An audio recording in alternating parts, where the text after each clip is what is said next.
All right, in this video, I really want to talk about attacking a body of water. And more specifically, I'm going to do something a little bit more unique. I'm actually getting ready. As you guys can probably see, I am driving to the lake and I'm getting ready to fish a lake that I have never fished in my entire life. I know nothing really about this lake. I've only looked up a few things when it comes to this body of water, and I just thought it would be interesting to see kind of what my thought process is going into this lake. And then tomorrow I'm actually going to post another video about what actually happened.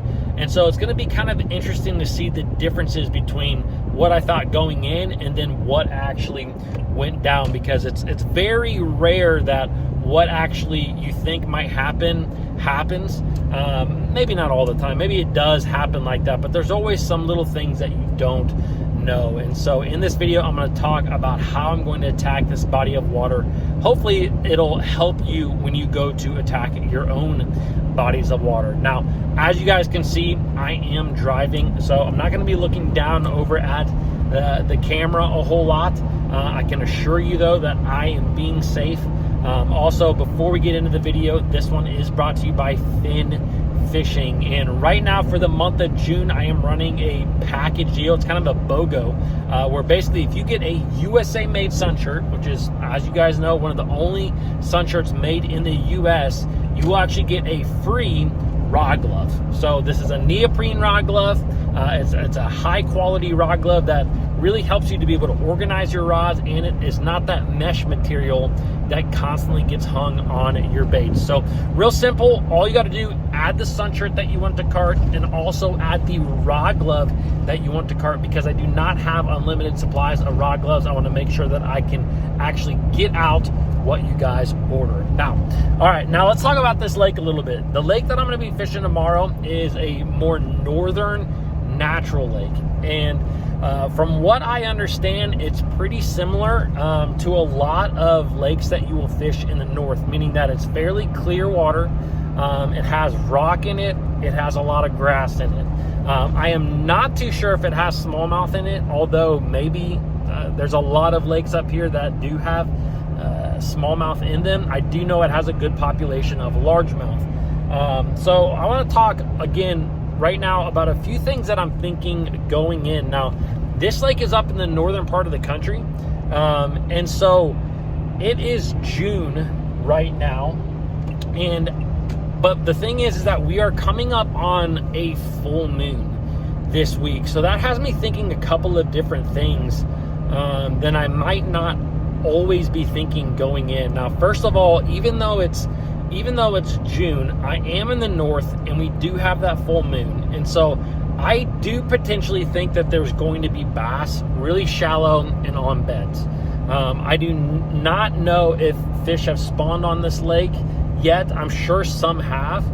But I also know that across the country, we've had a little bit of colder weather conditions throughout the entire year. And I do think that that has kept a lot of fish off of the bank and from actually spawning. So I do think we're going to have a late wave, specifically up in the northern part of the country this year, of some late spawners, especially because we've also had a lot of rain. And not that rain is going to keep bass from spawning, but what it does do at times is it brings these bodies of water up where they're just very unstable.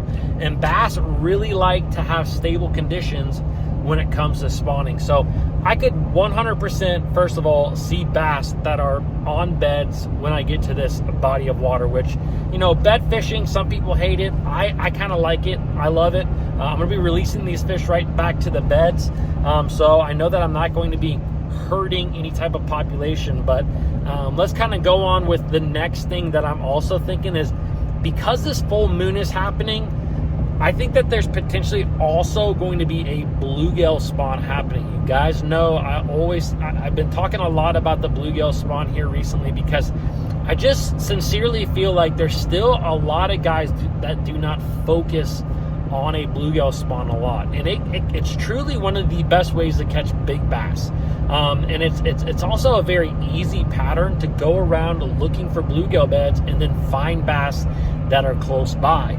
And so I definitely think that could be happening on this body of water, but The thing is that I know that this lake is probably pretty clear. In clear bodies of water, you will typically have bluegills that spawn a little bit of everywhere. You'll definitely have some shallow water bluegill beds, but you might have some fish that are actually spawning bluegills in deeper water, like 10, 11, 12 foot of water. And I think that fish that have already spawned may be kind of relating to bluegill beds that somehow mix with like either cover or structure or both. And what I mean by that is, like, one of the things that I'm going to do when I get to this body of water is I'm going to look for some outside grass edges that are fairly close to the spawning grounds. To me, this is something that I think that a lot of bass are going to, is kind of going to be the first place that a lot of bass might go once they get done spawning. And it also is the same place that some bass that haven't spawned may also go. So it's kind of one of those staging areas for bass. So I'm going to look pretty close to spawning areas, try to find maybe little points that have a little grass edge. If I can find a bluegill bed in that general zone, I think that that will be a perfect place for post-spawn bass to kind of just linger out, especially the big ones, and be able to eat bluegills before maybe they go out to more summertime type structures. The other thing that I know about this lake, and this is true for almost every northern lake, is this lake has a lot of docks on it. I can almost guarantee that there's going to be some bass to be caught on docks on this lake. You know, even in the dead of summer up in the northern part of the country, the water temps aren't super hot, and those fish will stay shallow on docks throughout the entire year. Even in really hot water in the south, bass will be around docks. And so, but in the north, there's just something different. Those northern largemouth really like these shallow water docks. And so I can almost say without a doubt I will probably catch a fish or so on a dock tomorrow.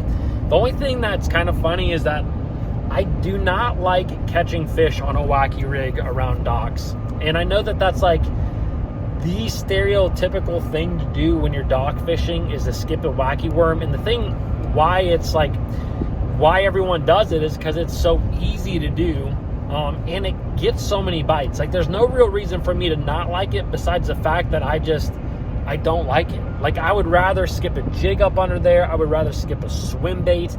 I would rather just feel like I am doing something different, which at times has got me into trouble. There are times where I have thrown swim baits at docks where I really should have just skipped a wacky rig in there and said forget it. So I may at least have a wacky rig of some sort rigged up, that maybe if I do get a couple bites on docks and try to figure out what kind of dock these fish are liking, then maybe I can start running them with other baits to maybe try to get a little bit better average size fish. I think the big thing with the dock fishing tomorrow will be kind of where on the lake those fish are holding as far as the docks goes. Are they going to be on the docks that are closer to the spawning areas, or are they going to be on those docks that are closer to more like main lake structures? Again, with kind of the later spring we've had, with me being up in the north, I feel like those fish are going to be closer to the spawning areas. So those are a couple of big things that I think absolutely will happen. I can really see me catching them on a Texas rig, on a swim bait, on a wacky rig, kind of in shallow water. I can see me fishing a little bit deeper water, like grass, with chatterbaits, lipless crankbaits, and jerk baits, and then maybe even a little bit deeper water with baits like a drop shot. A drop shot's always so good in the north, largemouth or smallmouth. I will probably use like a Texposed drop shot rig. That way it can come through the grass, it comes through the rock. I definitely think that a little bit deeper rock piles may be either jerkbait or even a deep crankbait. So that's kind of the things that I'm thinking. I think that those fish might be a little bit around the spawn, so I'll probably start in pretty shallow water, because I think that if bass are spawning with how clear the water is, I'll probably figure that out really quick. And even with, if they're not spawning, what you will also probably see is a lot of fries, a lot of fry balls. So if I see a lot of fry balls around, a lot of French fries, little tiny bass, then I may already know that these fish did it. The thing about the north is that the fish spawn really quick. Like, they'll spawn in a couple week time frame at times. And I was in Michigan last year and hit it like nail on the head one time, and there was fish, like there was fish everywhere spawning. Now tomorrow, I don't know if I'm gonna hit the nail on the head. I just don't know what the phase of the bass are gonna be at all. But I do know that I'll probably throw a jerk bait a lot. I'll probably throw a lipless crankbait or a chatterbait a lot. Probably a swim bait too. Sometimes I just like to take a bigger swim bait, like a glide bait or like that mag draft style bait, and just cast it into shallow water, because that's another way that usually you can kind of figure out how many fish are up shallow, because if you don't catch them, you're at least going to get some followers. So those are kind of the things that I'm thinking tomorrow. I mean, I think it could go a lot of different ways, but that's what I'm thinking right now, and I guess we'll just find out what happens tomorrow. And you guys make sure you tune in tomorrow, and I'll let you know exactly how it went down. And then eventually I'll put the video out on Bass Fishing HQ, probably in about a week and a half or so. So guys, I hope you enjoyed this video. If you did, give it a thumbs up, and I will see you guys tomorrow.